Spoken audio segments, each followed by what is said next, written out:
Қазақ теледидар фильмі.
Қазақ халқының тарихында алаш қозғалысының терең мәнін түсіну азапты жолдан өтті. Неліктен? Жеңілгендердің қайғысы хақында байырғы румдықтардың өзі айтып кеткен. Ол тек жеңімпаздардың жеңілгендерді құлға айналдырған ауыр жағдай ғана емес. Бұл сондай-ақ олардың бодандарының жадына билік жасау құқығына ие болғандығы. Яғни жеңімпаз соғыстың тарихын өз қалауынша бұрмалау.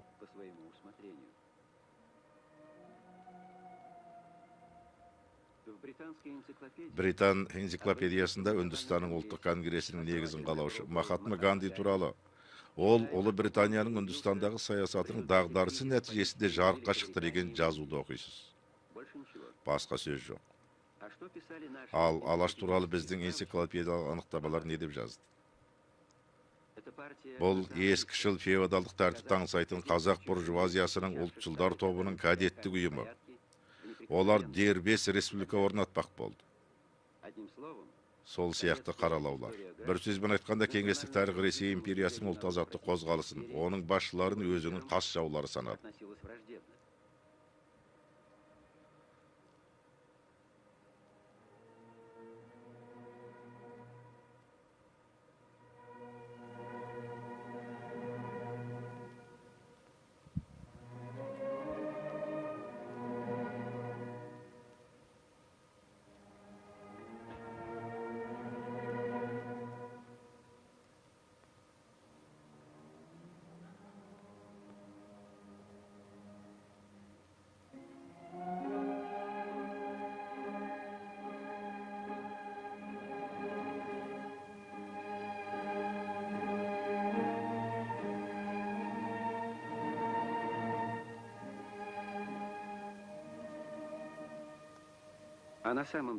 Ал шын мәнінде алаш қозғалысының мақсаты қандай еді? Бұл күрес отарлық өктемдікпенен қазақ қауымының орта ғасырлық тәртібіне қарсы қазақ зиялыларының күресі болатын. Алаш туралы сөз.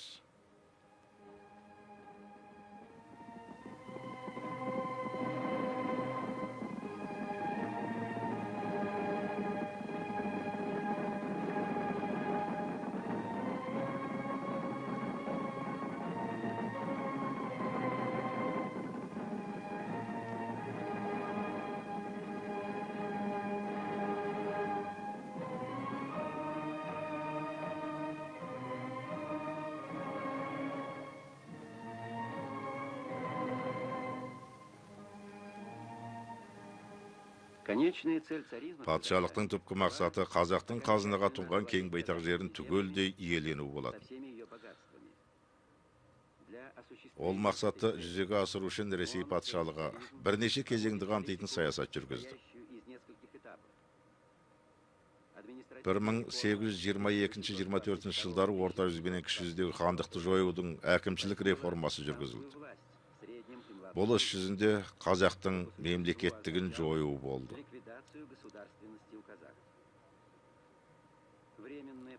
1868 жылғы уақытша және 1891 жылғы жарғы қазақ жерін Ресей мемлекетінің меншігі деп жариялады. Бұл қазақ қоғамын өз жеріне деген иелігінен аластату болатын. Бұл саясат қысқа мерзімде қазақтың ең құнарлы 45 миллион гектар жерін келімсектерге беріп, мемлекет меншігіне айналдыруды қамтамасыз етті. 1917 жылға қарай ол жерлерге 1,5 миллион келімсектер қоныстанды. Олар Қазақстан халқының 29,5% болды. Бұл жағдай бір жағынан қазақтың дәстүрлі тіршілік кейпіне ірткі салып, екінші жағынан Қазақстандағы күштердің ара салмағын түбірінен өзгертіп жіберді.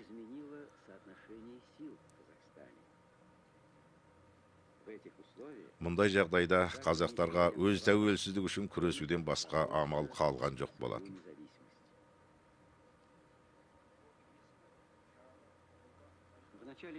Тәуелсіздік үшін күрестің ескі түрлері енді жеңіске жеткізбейтіні осы ғасырдың басында-ақ белгілі болған. Күштердің ара салмағының өзгеруі жаңа тәсіл табуды талап етті. Саясат сахнасына саяси партия ретінде ұлт зиялыларының ұйысуы тап осы қажеттіліктен туындаған.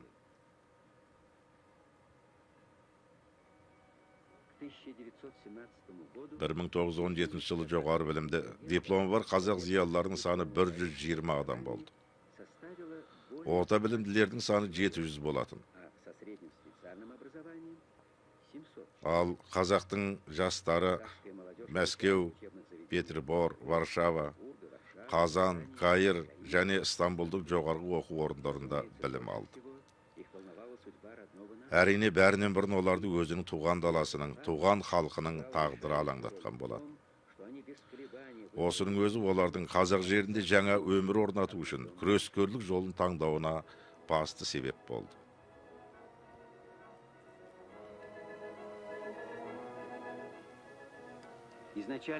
Алғашқыда оның іс-әрекетінде екі түрлі бағыт байқалады: ағартушылық және саяси бағыт. 1905 жылы екінші бағыт үстем болды.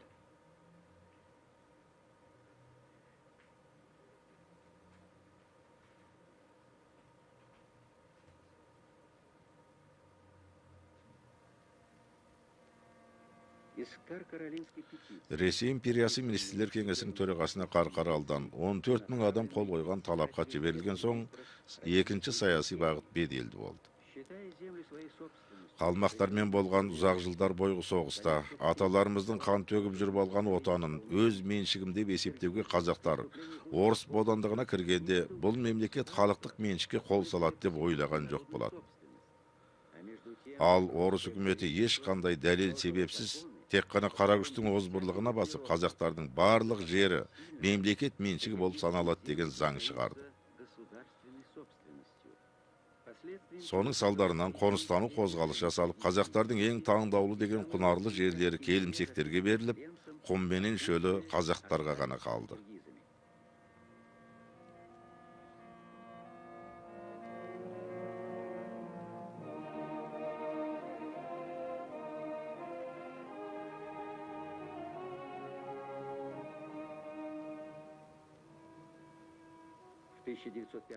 В 1905 жылы қазақ зиялылары алғаш рет саяси партия құруға талпынады. Оралда Камил Тукбатуллин шығарып тұрған «Пікір» атты газетте қазақтың конституциялық кадеттік партиясының орталық комитетінің құрамы жарияланады. Алайда қазақтың ұлт-азаттық қозғалысының өрлеуі қайта басталғанына орай бұл бастама жүзеге аспай қалады. Мұстафа Шоқайдың әділ бағалағандай, ұлт қозғалысына 1913 жылдан бастап жалпы ұлттық басылымға айналған қазақ газетінің қосқан үлесі маңызды. Мөлшері осы кезден бастап Орынбор қазақтың ұлт-азаттық қозғалысының ұйымдастыру орталығына айналады. Оған арқау болған біріншіден Орынбордың қазақ қайраткерлеріне қатаң бақылау қойылған қазақ облыстарынан жырақта жатқандығы. Екіншіден Орынбордың империялысының шығысындағы ірі мәдени орталық ретіндегі маңызы болатын.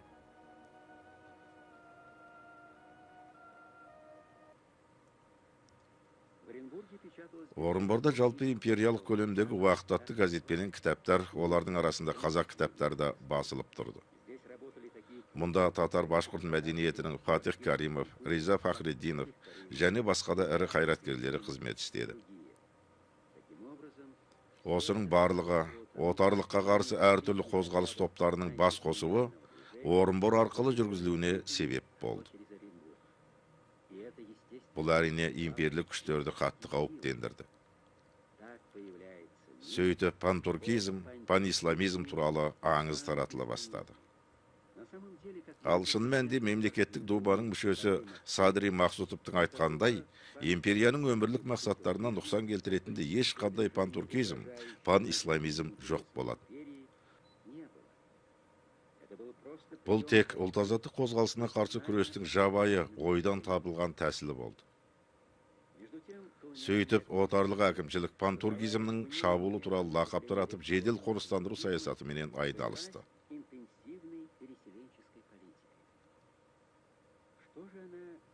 Бұл саясатты жүргізу арқылы олар не ұтты? Кем дегенде 2 міндет көзделді.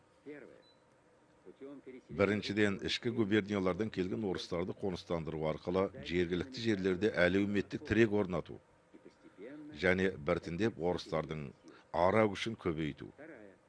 Екіншіден, болашақта жергілікті қазақтарды орыстандыру үшін барлық қажетті жағдайларды жасау.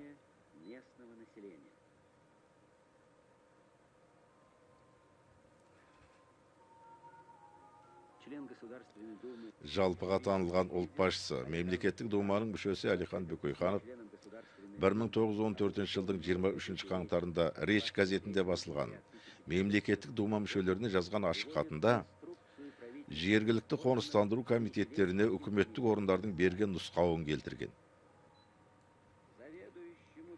Торғай, Орал аудандарындағы қоныстандыру ісінің меңгерушісіне аса жоғары мәртебелі сенат осы жылдың 5-нен 26 сәуірінің аралығында жіберілген 3006 санды хатта мұсылман қазақтар менен христиан дінін қабылдаған қазақтарды орыс шаруалары менен қатар қоныстандырған кезде мұсылман қазақтардың саны осы жердегі православлық тұрғындардың жартысының санынан артық болмауын қатты қадағалап тапсырады. Себебі шаруашылық, тағы да басқа да тұрмыстық қажеттілік мәселелерінде православ дінді адамдардың бөтен халықтардан үстемдік артықшылығы міндетті түрде болуы қажет.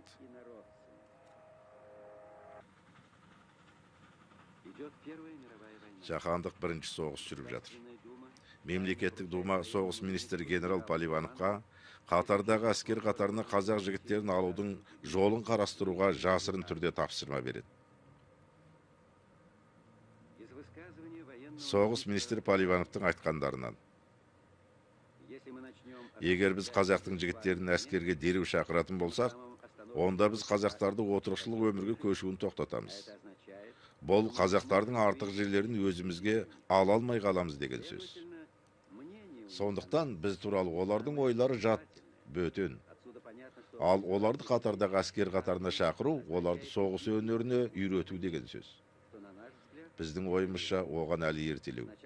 Алдымен оларды дайындау керек, деп түйіндейді министр Поливанов.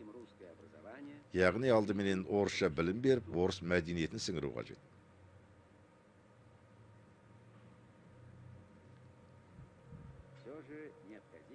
Дегенмен де патша өкіметі қазақ жігіттерін майданның қара жұмысына шақыруға мәжбүр болды. Оған жауап табан астында қайтарылды. Қазақ жерінің байтақ даласы көтерілісі өртіне оранды. Сонда қазақтың демократиялық зиялылары жағдайды қалай пайымдады? Ол халықтың қарулы көтеріліске шығуына үзілді-кесілді қарсы болды. Себебі оның ертеңгі зардабын анық сезінді.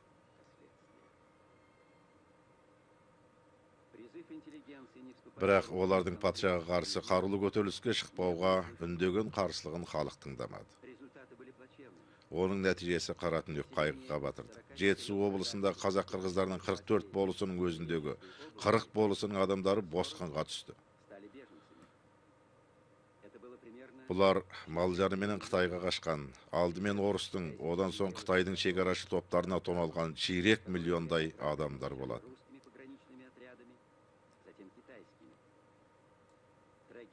Ауыртпашылықта шек болған жоқ.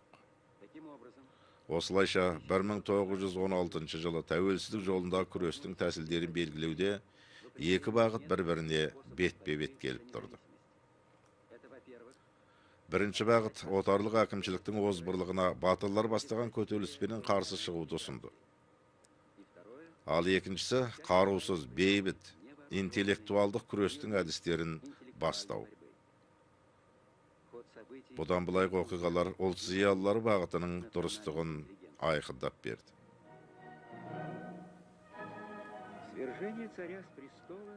Патшаның тақтан түсуін зиялылар қуана қарсы алды.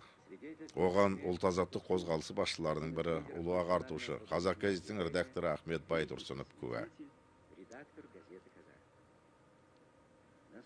Қазақтарға ақпан төңкерісі қандай түсінікті болса, әлеуметтік қазан төңкерісі соншалықты түсініксіз болды. Алғашқы төңкерісті қандай қуанышпенен қарсы алса, екінші төңкерісті қазақтар сондай сұмдық үреймен қарсы алуына тура келді. Төңкерістерге бұлайша көзқарас қазақ халқын білетін адамға соншалықты табиғи және түсінікті нәрсе. Бірінші төңкерісті қазақтардың түсінікпен қуана қарсы алатын себебі ол патша өкіметінің қанауы менен озбырлығынан құтқарды. Ал екіншіде де олардың өмір бойы армандаған, елді өз бетінше басқаруға деген үмітін жандырды. Ақпан төңкерісінің жеңісінен кейін уақытша өкіметтің жергілікті басшы орындары азаматтық комитеттерді құра бастады. Оларды құру бастамасы орыстар тарапынан болғандықтан бұл комитеттер негізінен келімсектердің билік орындары ретінде жүргізіле бастады. Бұл жағдай облыстардың қазақтары тұратын бөлігінде қазақ комитеттерін құруға мәжбүр етті.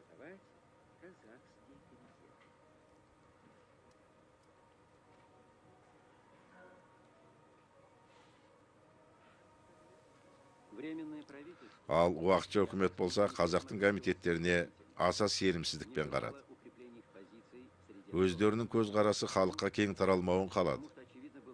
Себебі қазақ комитеттері ұлттық мемлекеттіліктің негіздерін қалай бастады. Яғни саяси тәуелсіздікке бет алды. 1917 жылдың 21-нен 26 шілдесіне дейін Орынборда жалпы қазақтық съез болды. Съез Ресейдің енді демократиялық, парламенттік, федеративті республика болу қажеттігін белгіледі. Ал қазақ халқы өзінің аңсаған ұлттық дербестігін алады. Бұл мақсатты жүзеге асыру үшін халықты соңынан ертіп, күреске жетелейтін саяси партия құруға шешім қабылданды.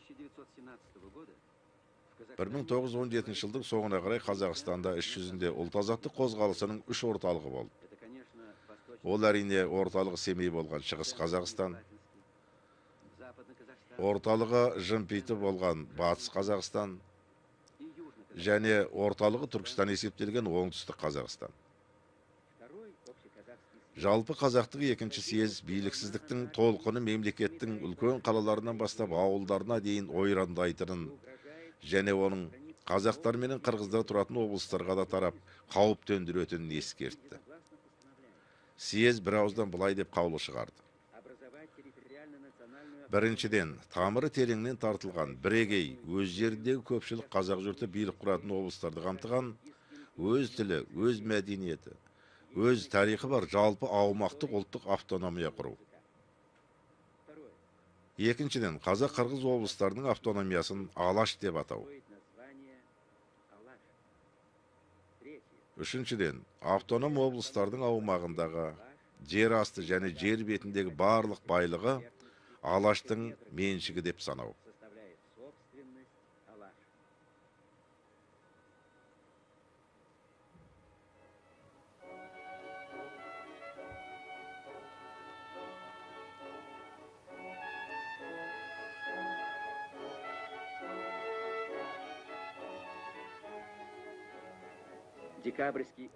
Сол желтоқсанда өткен жалпы қазақтық съез Алаш аумағында тұратын аз ұлттардың мүддесін барынша қорғауға шешім қабылдады. Съез Алашорданың үкіметін халықтық уақытша кеңесін құрды. Бұл үкіметтегі 25 орынның 10 орны қазақ-қырғыз арасында тұратын орыс және басқа халықтарға берілді.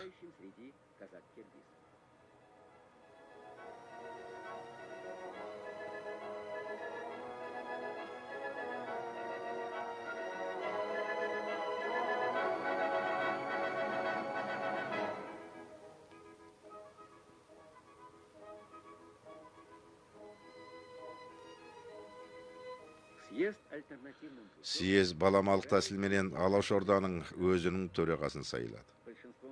Көп дауыспенен ол орынға Әлихан Бөкейханов сайланды. 1918 жылғы наурыздың алғашқы жартысында кеңес үкіметіменен келіссөз жүргізу үшін Мәскеуге Алашорданың атынан Халел және Жаханша Досмұхамбетовтар бастаған делегация келді. Оларменен әңгімелескеннен кейін кеңестердің ұлт істері бойынша халық комиссары Сталин 1918 жылдың 20 наурызында Семейде тұрған Алашорда үкіметінің орынбасары Халел Ғаббасовпенен телеграф арқылы сөйлесті. Әңгіме Алаш автономиясы туралы болды. Келіссөздердің соңында кеңес үкіметі атынан Сталин былай деп мәлімдеме жасады. Сталиннің сөздері еш өзгертусіз беріледі. Халық комиссарлары кеңесі қабылдаған Ресей халықтарының белгілі құқықтық декларациясы күні бүгінге дейін ұлт мәселесі жөніндегі негізгі жоба болып табылады. Сіздер тапсырған жалпы қазақ-қырғыз съезінің қаулысы осы жобаның рухына толық сәйкес келеді. Біз сіздердің алдарыңызға тек бір ғана шарт қоямыз. Сіздердің съездеріңіздің шешімі сіздердің өкілдеріңіздің кеңес үкіметін мойындауына ешқандай кедергі болмауы қажет.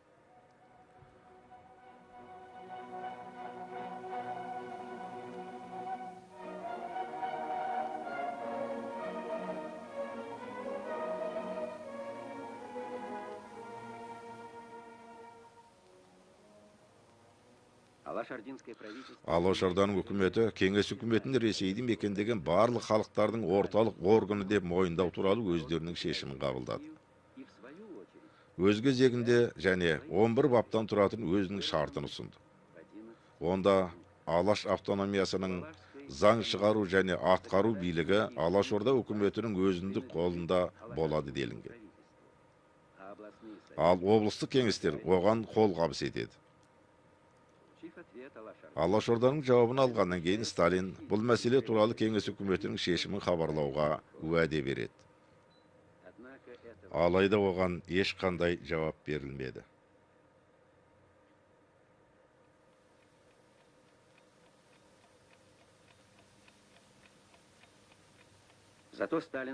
Оның есесіне 7 сәуірде Сталин Дала өлкесінің комиссары Жангелдинге телеграфпен былай деп хабарлады. Ұлтшыл буржуазиялық топтар автономияны өз бұқарасының қолындағы қаруға айналдыру үшін арнайы талап қойып отыр. Сондықтан да олар кеңес үкіметінің орталық билігін мойындай отырып, сонымен қатар өздерінің ішкі істеріне қол сұқпауды талап етіп, жергілікті кеңестерді мойындағысы келмейді.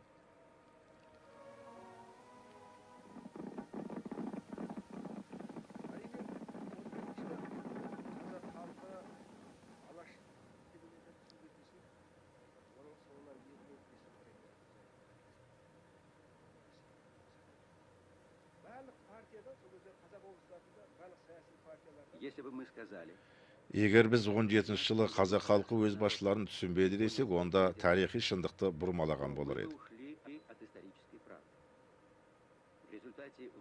Құрылтай жиналысында депутаттарды сайлаудың нәтижесінде Алаш партиясы үшін сайлаушылар Жетісу облысында 58, ал Торғай менен Орал облыстарында 75% дауыс берген. Ал жекелеген уездерде алаштықтар одан да көп дауыс алған болатын.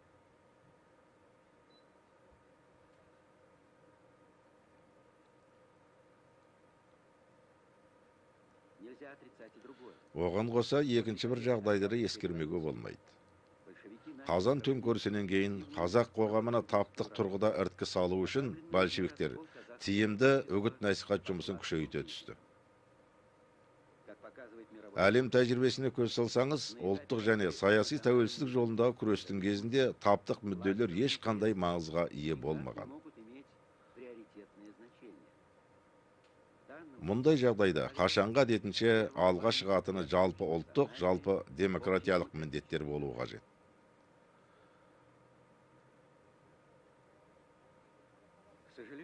Өкінішке орай қазақ қоғамының саяси сәбилігі және геосаяси жағдайының ерекшеліктері өз дегенін істеді.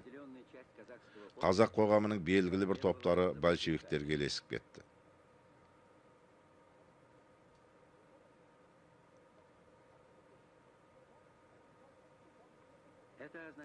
Осының өзі күрестің бір түрінен енді екінші түріне көшу болды. Яғни ұлт-азаттық мәселесі шешілмей тұрып, күрестің әлеуметтік түріне көшу басталды.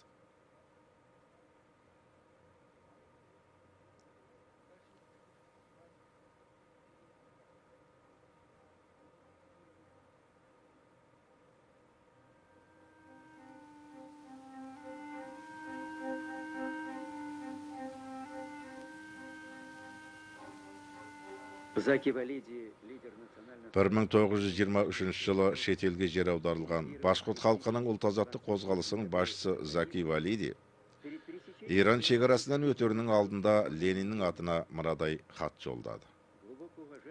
Аса қадірлі Владимир Ильич,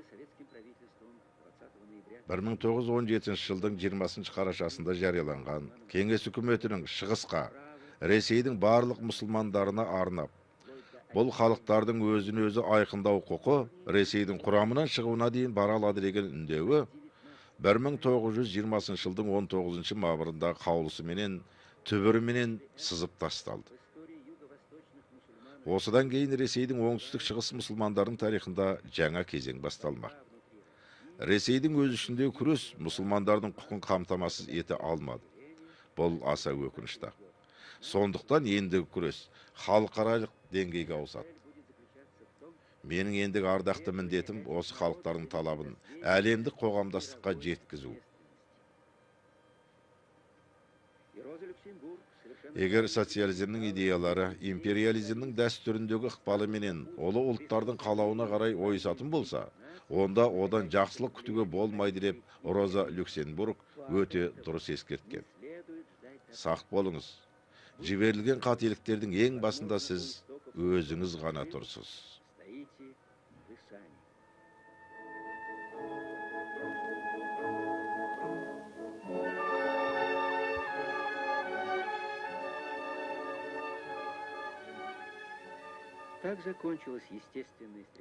Ұлттық мемлекеттілікті қалпына келтірмек болған қазақ халқының табиғи ұмтылысы осылайша аяқталды.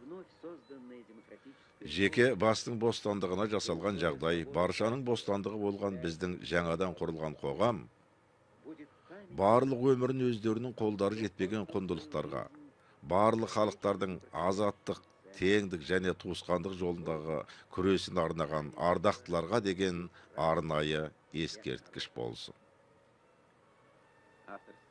Сценарийін жазған Мәмбет Қойгелдиев, режиссері Халил Омаров, операторы Мұстафа Өсеров. Фильмді қазақ тілін аударған Қазақстан ұлттық телеарнасы 2003 жыл.